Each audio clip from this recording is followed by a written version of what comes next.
এখন একটা অতি গুরুত্বপূর্ণ বিষয় নিয়ে আমি দু একটা কথা বলতে চাই যে যেমন ধরুন যে মানুষের দাম্পত্য জীবনে মানুষ তো তার স্ত্রীর সাথে মানে পুরুষ মানুষ তার স্ত্রীর সাথে যৌন মিলনে লিপ্ত হয়।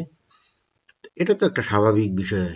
আর মনে করেন যে পশ্চিমা দেশগুলোতে সেখানে বিয়ে শাদী ছাড়াই তারা ওই যে বয়ফ্রেন্ড গার্লফ্রেন্ড এরা যৌন মিলনে লিপ্ত হয়।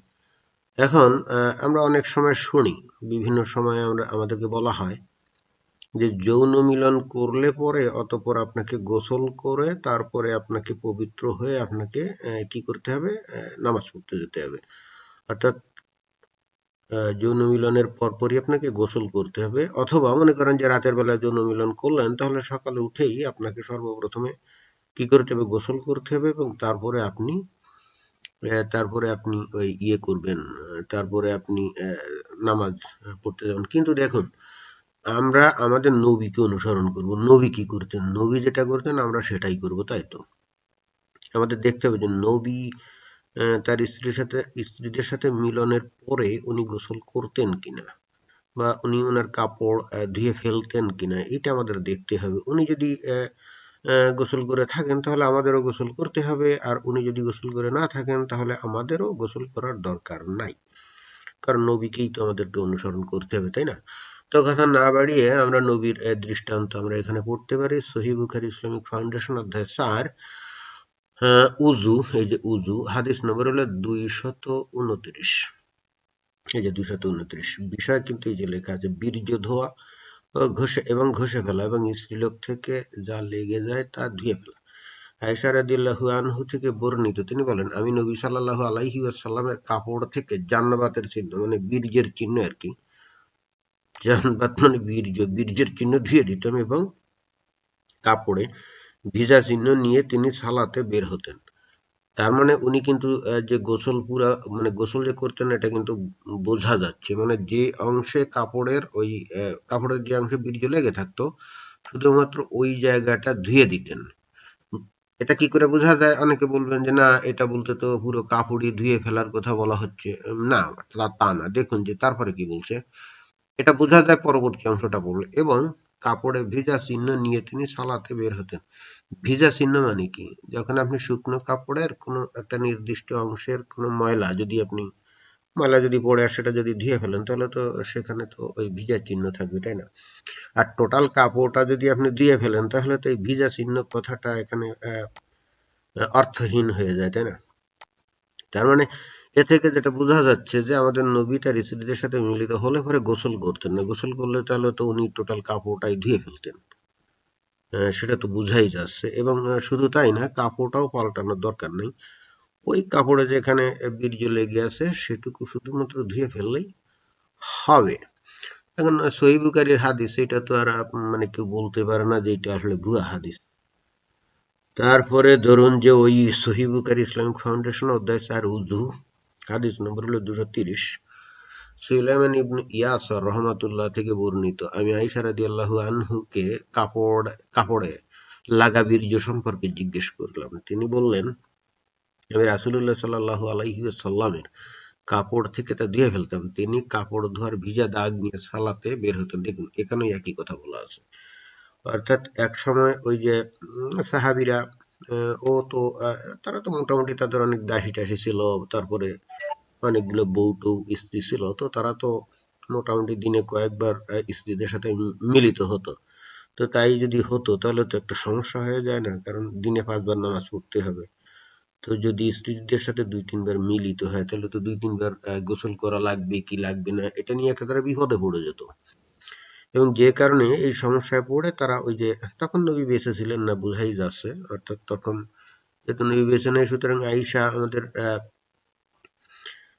আমাদের আমিরুল উম্মুল মুমিনিন, না উম্মুল মুমিনিন না, মানে আমাদের মুমিনদের জননী আয়েশা উনার কাছে এই যে জিজ্ঞেস করলেন যে, হে মা আয়েশা, আমাদের কাপড়ে তো বীর্য লেগে থাকে, আমরা তো গোসল করি না, সম্ভবত এইটাই এইভাবে জিজ্ঞেস করছে। তো তখন বললেন যে না, অসুবিধা নেই, আমাদের নবী নিজেও তো এভাবে মিলিত হওয়ার পরে তার কাপড়ে যে বীর্য লেগে থাকতো উনি গোসল করতেন না। আমি শুধুমাত্র সেটা ধুয়ে দিতাম, সেই অংশটুক ধুয়ে দিতাম এবং ওই ভিজা দাগ নিয়ে উনি নামাজ পড়তে যেতেন। সুতরাং এটা মানে গোসল করতে হবে বিষয়টা এরকম না। কারণ নবী যেটা করছেন আমাদের সেটাই অনুসরণ করতে হবে। যে সহিহ Bukhari Islamic foundation of the sir উজু ওই 232 নম্বর হাদিস, আয়েশা রাদিয়াল্লাহু আনহু থেকে বর্ণিত, তিনি রাসূলুল্লাহ সাল্লাল্লাহু আলাইহি ওয়াসাল্লামের কাপড় থেকে বীর্য দিয়ে ফেলতেন। এই যে দেখুন, আবার এই যে বীর্য দিয়ে ফেলতেন। আয়েশা বলেন, তারপর আমি তাতে পানির একটি বা কয়েকটি দাগ দেখতে পেতাম। তার মানে ওই যে জায়গায় বীর্য লেগে থাকতো শুধুমাত্র সেইটুক উনি দিয়ে দিতেন, তো ওই জায়গায় পানির দাগ থাকতো স্বাভাবিকভাবে। অর্থাৎ আবারও প্রমাণিত হলো যে উনি গোসল করতেন না। তারপরে এই হলো ব্যাপার। আহ, কিন্তু আর একটা অন্য আবার হাদিসে দেখা যাচ্ছে যে এই যে দেখুন, যে সহিহ বুখারী এই যে ইসলামিক ফাউন্ডেশন 5 নম্বর গোসল অধ্যায় 5, 278 নম্বর, এখানে বলছে যে উম্মুল মুমিনিন উম্মে সালামা থেকে বর্ণিত, তিনি বলেন, আবু তালহা এর স্ত্রী উম্মে সুলাম রাসূলুল্লাহ সাল্লাল্লাহু আলাইহি ওয়াসাল্লামের খিদমতে এসে বলেন, হে রাসূলুল্লাহ, আল্লাহ তাআলা হকের ব্যাপারে লজ্জা করেন না। স্ত্রীলোকের ইহতিলাম স্বপ্নদোষ হলে কি গোসল করা ফরজ হবে? রাসূলুল্লাহ সাল্লাল্লাহু আলাইহি ওয়াসাল্লাম বলেন, হ্যাঁ, যদি তারা বীর্য দেখে। হ্যাঁ, তার মানে এখানে ওই মিলিত হওয়ার বিষয় নেই, এখানে স্বপ্ন দোষ হলে, স্বপ্ন দোষ হওয়ার মিলিত মানে যৌন মিলন তো এক জিনিস নয়। যৌন মিলন করলে গোসলের দরকার নেই। তো স্বপ্ন দোষ হয়ে যদি কাপড় নষ্ট হয়ে যায়, মানে কাপড় ভরে যায়, তাহলে গোসল করতে হবে। তারপরে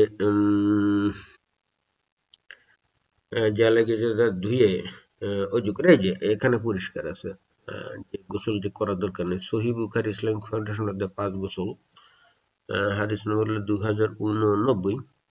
উবাই ইবনে কাব রাদিয়াল্লাহু আনহু থেকে বর্ণিত, তিনি রাসূলুল্লাহ সাল্লাল্লাহু আলাইহি ওয়াসাল্লামকে জিজ্ঞেস করলেন, ইয়া রাসূলুল্লাহ, স্ত্রীর সাথে সঙ্গত হলে যদি বীর্য বের না হয় তার হুকুম কি? তিনি বলেন, স্ত্রীর থেকে যা লেগেছে তা ধুয়ে অজু করবে ও সালাত আদায় করবে। তো বীর্য যদি আউট না হয় তাহলে ওই গোসল করার দরকার নেই। শুধুমাত্র পুরুষাঙ্গ ধুয়ে কাপড় থেকে কাপড় একটু যেখানে যদি কিছু লেগে টেগে থাকে ধুয়ে মোটামুটি করতে হবে। এই হলো অবস্থা। তো এই বিষয়টা অনেকেই জানে না আমার মনে হয়। অনেকে বলে যে না, মিলিত হলে গোসল করতে হবে, নইলে সালাত আদায় করা যাবে না, অর্থাৎ নামাজ পড়া যাবে না। তো এটা একটা জটিল বিষয়। কারণ হচ্ছে, মনে করেন যে শীত প্রধান দেশে যদিও হয়তো এখন আধুনিক যুগে প্রত্যেকটা বাড়িতে হিটার আছে, গরম পানিও আছে, যতই বাইরে ঠান্ডা পড়ুক সেখানে ভিতরে গোসল করতে কোনো সমস্যা নেই, কারণ পানি তো গরম। কিন্তু তারপরেও যতই গরম থাকা যাই থাক, তারপরেও কিন্তু একটা ভেজাল্লা কাম এই যে মনে করেন যে 2-3 বার মিলিত হলেন, নতুন বিয়ে করছেন, আহ, তাহলে বেশ কিছুদিন তো মানে একবারে তো আর হবে না, তখন তো কয়েকবার মিলিত হতে মন চাইবে এবং হবেও। সেই ক্ষেত্রে কিন্তু এই যারা শীত প্রধান দেশে থাকে, অনেকে দ্বিধায় থাকে যে কি করব, গোসল করব কিনা। না ভাই, এটা গোসল করার কোনো দরকার নেই। আমাদের নবী তিনি নিজে গোসল করতেন না। এবং শুধু তাই না, ওই যে কাপড়টাতে বীর্য লেগে গেল, ওটাও কিন্তু ধোয়ার দরকার নেই, ওটাও কিন্তু পাল্টানোর দরকার নেই। জাস্ট যে জায়গায় ওই বীর্যটা লেগে থাকবে, শুধু ওই জায়গাটা ধুইলেই কিন্তু হবে। এটাই হলো নবীর সুন্নত। আমরা নবীর দেখানো পথেই আমরা এভাবে চলবো। সুতরাং যারা শীত প্রধান দেশে থাকে তাদের এই দুশ্চিন্তা করার কোনো দরকার নেই। নিশ্চিন্ত মনে তারা তাদের স্ত্রীর সাথে সঙ্গম করতে পারে, এবং তাতে করে তাদের গোসল করেই যে সালাত আদায় করতে হবে, নামাজ পড়তে হবে, এমন কোনো কথা নাই। নবীর দেখানো পথেই ওই শুধুমাত্র পুরুষাঙ্গটা ধুয়ে কাপড়ের যে জায়গায় বীর্য লাগানো আছে ওটা ওইটুক শুধু ধুয়ে ফেললেই হবে। এটা একটা গুরুত্বপূর্ণ বিষয়, কারণ প্রত্যেকটা মানুষই কিন্তু এই ধরনের একটা সমস্যার মধ্যে পড়ে। যদি হয়তো অনেকে বলছে আর বিষয় খুঁজে পেলেন না। আরে ভাই, দুনিয়াতে প্রত্যেকটা মুমিন বলেন আর অমুমিন বলেন, কাফির বলেন, নাস্তিক বলেন, সবাই কিন্তু এই কামটা করে। হয়তো মুখে বলে না, কিন্তু সবাই তো করে। তো সেক্ষেত্রে যারা মুমিন, মুসলমান বান্দা, তারা তো একটা সমস্যার মধ্যেই পড়ে। কারণ তারা তো ওই যে স্ত্রীর সাথে কয়েকবার যদি মিলিত হয়ে পড়ে, তাহলে তাদের ক্ষেত্রে তো তাদের নামাজ হয় কি হয় না নিয়ে একটা দ্বিধাদ্বন্দ্বে থাকে না। তো জীবনের সবচেয়ে গুরুত্বপূর্ণ বিষয়, তো এটা নিয়ে কেন যে আমরা কথা বলবো না, এটাই তো বুঝি না। তো যাই হোক, আপনারা জানেন যে আমি সবসময় আপনাদেরকে সুন্দর সুন্দর বিষয় আমি উপস্থাপন করি।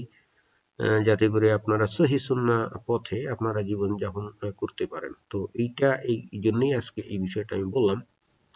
খুবই গুরুত্বপূর্ণ বিষয়। তো যাই হোক, সবাই ভালো থাকবেন। ধন্যবাদ।